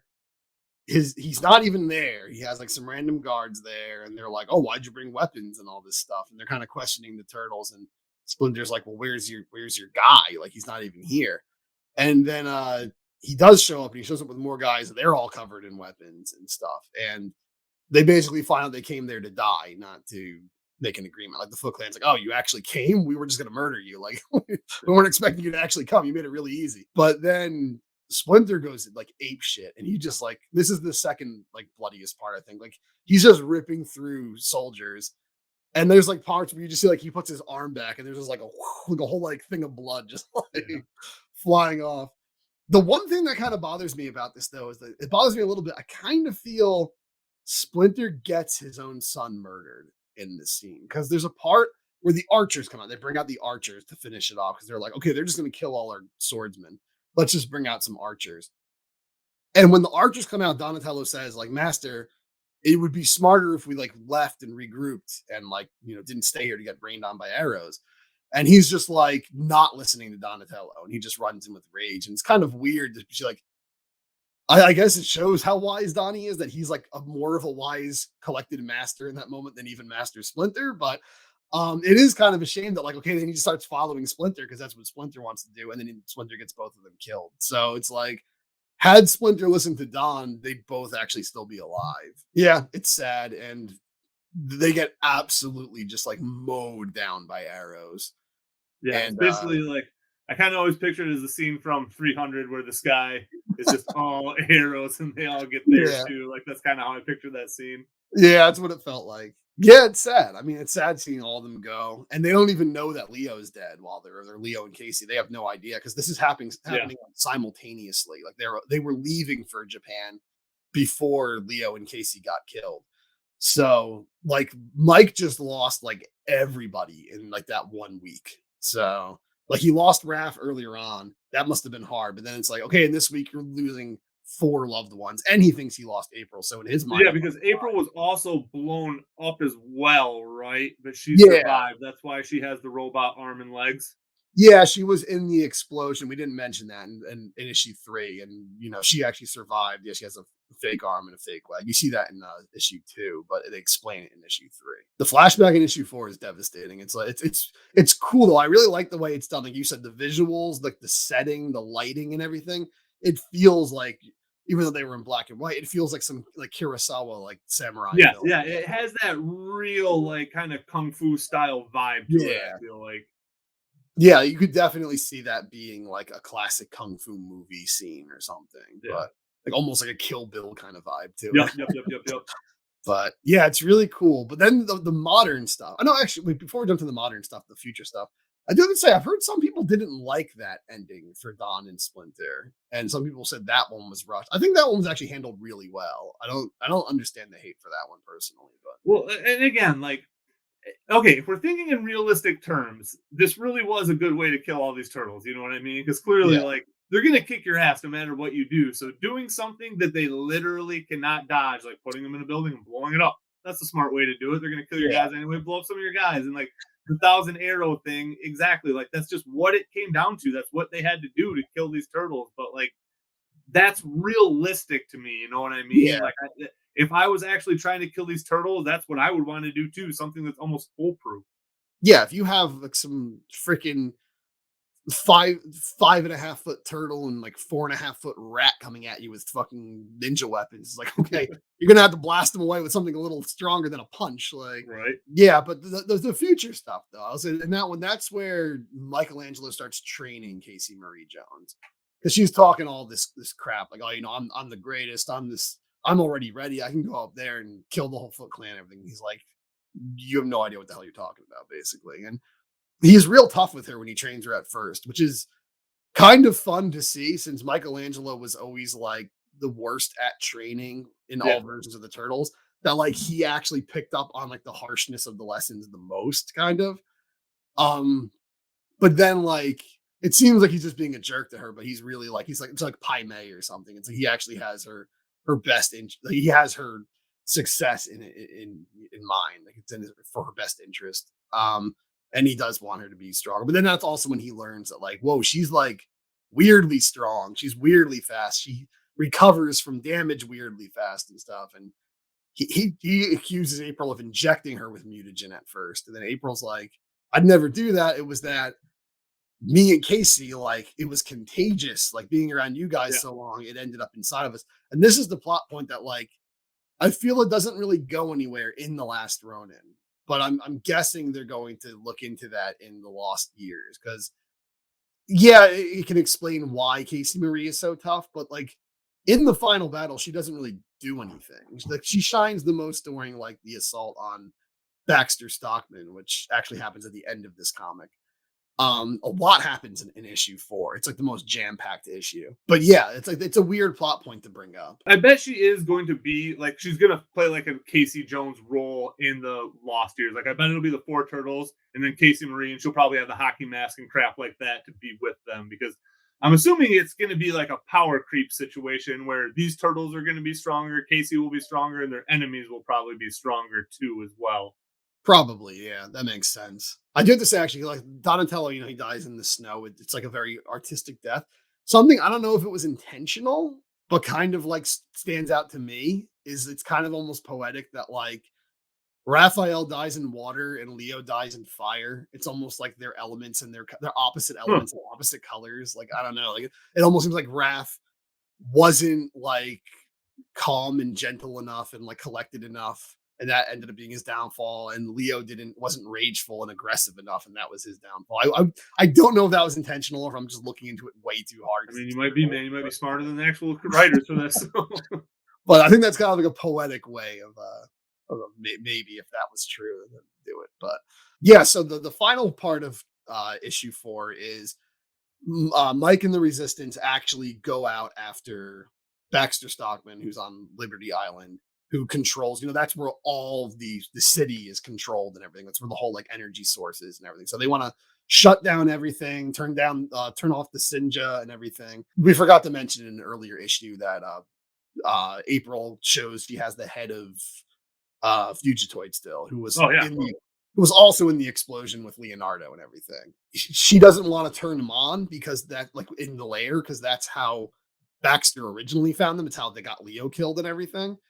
So like he could track him. So they want to take him to Liberty Island and override all of Baxter's systems with Honeycut, Fugitoid, and spoil his whole plan. And this is where I said, like, when they're prepping for it, it drags on a little bit, where they're just doing a lot of technical talk, like we're gonna shut off the mainframe, this and that, and do. It's like, all right, let's talk and what we're doing. Like, come on, but yeah, especially for it being the finale too, because I feel like the final showdown is almost a little bit short, honestly. Yeah. Which is kind of a bummer, especially like the last fight between Michelangelo and Hiroko Hiroto. And again, we're coming back to this bookend where we're getting into this high action, high octane fight that's going to be the climax of the story. And how do you feel about Hiroko Hiroto's armor? Well, that's issue 5. I guess before we jump off issue 4, I thought you said we were already moving to the final issue. My bad. I thought you said that. Issue 4 ends with the Baxter Stockman thing. Yeah. Sorry. I guess there's not much to say there. It's kind of creepy to see how Baxter Stockman's like a little bit of rotting flesh on a mechanical body at this point. Like he's barely even human anymore. Yeah. And he gets killed. Like Fugitoid electrocutes him until he's like disintegrated. But anyway, yeah, the final battle. Okay, so episode or issue 5 is just no bullshit. It is just Mike versus Hiroko Hiroto. And his army, he goes through there, takes out a bunch of like crazy robots. There's like some big robot one that he calls like a tank on legs or something. And there's even like robotic crows that swarm him at some point that he has to take out. The main part of that issue is just him fighting Hiroto. And yeah, his armor is interesting. He's like he's essentially wearing the T-1000 on his body. Yeah. So it's almost like a liquid organic metal type suit that he has, and we haven't even seen it until now. But I'm not gonna lie, like it makes him kind of just look flat, you know what I mean? Yeah. Like it's really not the most exciting final form, and it kind of disappointed me a little bit. Yeah, he's just essentially just a silver man with like blades on his knuckles. I mean, it's a cool idea. I like the idea. They don't really explain how it works, which I'm fine with, but it is kind of weird. Like, how is he mentally telling it to close up over his wounds and stuff? Like, how does it respond to him mentally? But yeah, it doesn't make for the greatest design. It's a bit of a lackluster design. It's just a shiny man, basically. Really, like it's really one of my only criticisms with that final ending to it is I don't know. I felt like the last fight could have been played up a little bit more, and I feel like Hiroko Hiroto could have just been a little bit more. His design could have been a little bit more badass, and I feel like I don't know. I don't know. The ending, I'm not gonna say it fell flat for me, but I just don't feel like it was quite as awesome as what it built up to be. You know what I mean? Yeah, I think I'm pretty satisfied with it, honestly, especially the aftermath of it. But I think it feels a little rushed just because, an action part of a comic is always going to go by so much faster than like a dialogue part of a comic. And there's really not that much dialogue. It's mostly action. And in a movie, you know, if two people are fighting and then they fall through a glass roof and then they crash into another building, that can take minutes. In a comic, that can take like 2 panels. Yeah. So it goes by really fast. Especially after at the end of issue 4, we just had all those slow moments with them talking about, and then we're gonna break in here, and then we're gonna do that. So it feels like it just goes from like kind of slow to like a breakneck pace all of a sudden. Yeah. And Yeah, because again, it goes from that the issues 2, 3, 4, they're not slow, but issues 1 and issues 5 just fly. yeah, they're just like they hit the ground running and they're just balls to the wall action the whole time. They have a good fight. They you know, Mike starts to learn over the course of it that like if he, you know, like strikes the armor hard enough in certain places, it'll like open up a little bit. It will like get weaker and kind of like temporarily open, almost like a video game boss. Like you have to expose the weak point. Got his weak spot. And I like that with each time he exposes it, he hits him with a different one of the turtle's weapons. He stabs him with the size, and that one's for Wrath. And then he guts him with the katana, and he's like, Leo sends his regards and all this stuff.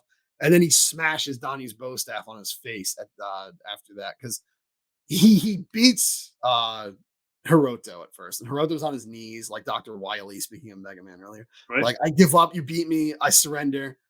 And Mike's about to, he picks up a manhole cover. He's about to just straight up decapitate this dude with a manhole cover, or just smash his head like a pumpkin or something.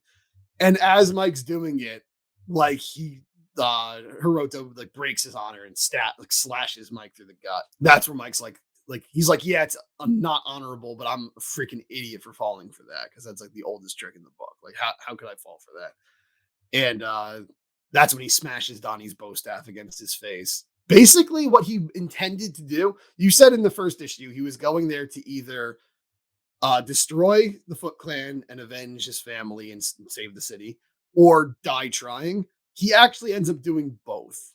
He kills the Foot Clan and saves the city, and he dies trying. So he's like, you know, he ends up going in the sewers to like regroup, and you know, Hiroto follows him down there, and then Mike's in his element. He ends up beating him in the sewer, which I actually also thought was pretty cool, that the turtles were always the saviors of the city, and now as all the people are trying to save the city, the resistance is all in the sewers. So it's kind of like the sewers is where like the power is. It's like kind of like where everyone united against everything. But yeah, he ends up killing him, but then like Mike's bleeding out, and then Casey Marie finds him, and he dies in front of her and everything. And he tells her, like, you know, read Splinter's book. I wrote a new lesson in there. He wrote like a final lesson in there just for her and everything. And then like April comes over and sees Mike's dead and everything. And then we get Mike's, I guess like it's his afterlife. It's either the last thing he ever sees, or it's his, I think more like it's afterlife. It's kind of sad if he just sees that and then he ceases to exist.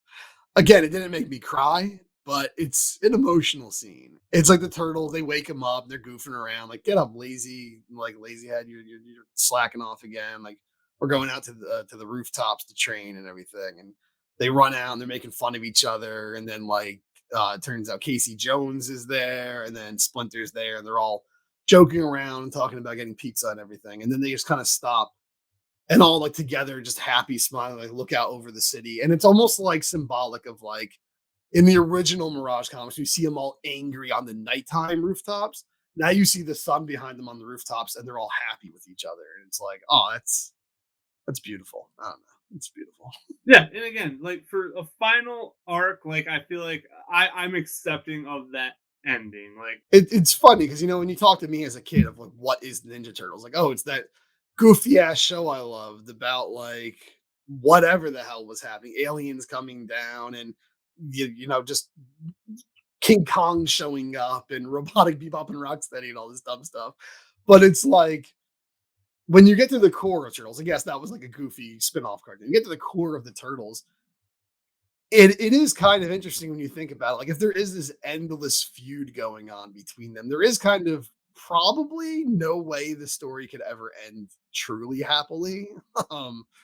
But it seems like the least happy ending you could give the Turtles, but like you said, in a way, they leave you feeling good about it. I'm not calling it a happy ending whatsoever, because it's definitely not. But like in this like world, like, because again, like you look at the Turtles from a lot of different angles. You look at the '87 cartoon, you look at the Mirage comics, you look at the movie. Like, it really would be that way to where they could never just like truly retire and rest and just kind of walk off into the sunset. Like, someone's always going to be coming after them. Someone's always going to need their help. Like, it really is just like a hero will always have a tragic end because they're either going to fight till the day they die, or regardless, yes, they will fight till the day they die, whether it be old or young. And I don't know. I'm not. I wish the Turtles never had to end, but again, like I'm accepting that at least Michelangelo made it all worth it in the end, and at the end, nobody really died in vain. Yeah, and at least the brothers can be together again. Yeah. No. Yeah, so we're running a little low on time, but we're going to cover the Lost Years real quick now because you've been reading that, I believe. I have not read any of it. I've only seen like a couple stills of the comic. Yeah, so because basically the first miniseries ends with a little epilogue, and it basically shows April with these 4 new baby turtles. So it kind of ends off on a to be continued, and that's where the Lost Years basically picks up. So with the Lost Years, it's basically kind of splitting in both directions right now. It's going back to Michelangelo's time between basically when he decided that he was going to live and he didn't want to die in the mountains, where the Ronin started. And it's also covering from where the Ronin left off going forward. So we're kind of seeing these turtles grow up over time. April, she's referred to as Grammy April, but I mean, she's really like their mom. Casey Marie's there to help them out with stuff like that. But basically, again, we're only, I think I'm 2 issues in right now. So we haven't really gotten a lot that's going on with them. It's mostly been covering the Michelangelo stuff as of right now. Okay, that's interesting because honestly, I hate to say it because it just makes me sound like such an old fart who like hates new things, and I don't. I'm interested to see where these new turtles go, but I'm so much more interested in the Michelangelo side of the story than I am the new 4 turtles. Because again, they really haven't done much with the new turtles, but I'm excited to see what the dynamics like when they're actually like full grown, to see what they are. And again, it's not that these turtles are replacing the old turtles like has been reported by so many ignorant news outlets. This is its own universe, it's its own thing. And the IDW turtles still exist as their own thing too. So again, it's something totally different. I can get on board with it. So I'm curious to see where it's going to go. And also there's another series that's going to start later as well. It's another Ronin series. I can't remember what that's called, but there's another one starting too. Oh, wow, I actually didn't even know about that one. Yeah. On one note, I think the Last Ronin is so good just as it is, just like it tells the story it has to tell. I think making it a mini series was perfect. It gives you just enough time to flesh it out enough while also not overstaying its welcome and getting into like territory it doesn't need to. So on one note, I'm kind of like, just leave it alone. It was so good. But on the other note, it's like, it's probably one of the best things that's happened to Ninja Turtles in the past decade. So it's like, yeah, by all means, keep it going. Like, easily. It's selling books, you know what I mean? So as long as and we're getting a video game now, that's a big step. And honestly, if we ever get an R-rated Turtles, this is what it will be, because this will be the perfect way to do it, because you don't have to have kids' minds be blown by turtles dropping F-bombs. You'll have this totally different character, essentially, you know what I mean? That is a turtle, but isn't at the same time. So I feel like if they do something R-rated, that's the route they would go. I think so. I think it'd be the logical step, because even if there was no F-bombs and stuff, like you can't show a kid Raphael being murdered. Like you can't do that. I mean, I guess they did it to Optimus Prime back in the 80s, but you know, I don't know. It just seems like it's too far for kids, the story. Yeah. But yeah, I think if they're going to adapt any R-rated Turtle story, that's the way to go. The Last Ronin has proven so successful. I think the video game is going to make it even more successful. Yeah, as long as it's good. Hopefully it's just a good game. That's really the key there. I think they're really trying to go for like an Arkham Knight, like Spider-Man kind of vibe with it. Like, I think more so like Arkham Knight, kind of like the dark, like city and everything, the Arkham games. I never played them, so there's not one called Arkham Knight, and I'm just talking like an idiot right now. I apologize. It was like Arkham Asylum, Arkham City. Yeah, I can't remember what they're called either, but there's 3 Arkham games, Arkham Trilogy. I do know that. But yeah, I think that's what they're going for. And I've never played those kinds of games, but if you're gonna slap Ninja Turtles on it, I'll give it a try. Yep. So I'm glad to see that it's doing well, that this series is getting, action figures, video games. possibly even if it's just straight to streaming animation, if it's possibly going to get a video version at some point, because I think it is the best thing to happen to Turtles in a long time. I think while I don't agree with everybody, some fans are like really mad that they always just make kid friendly Turtle stuff. I think that sells the best, but this is like a great love letter to long term Turtles fans. Yeah. Well, yeah. All right. Well, all right. That's all we got for this one, guys. Have a good one. Peace.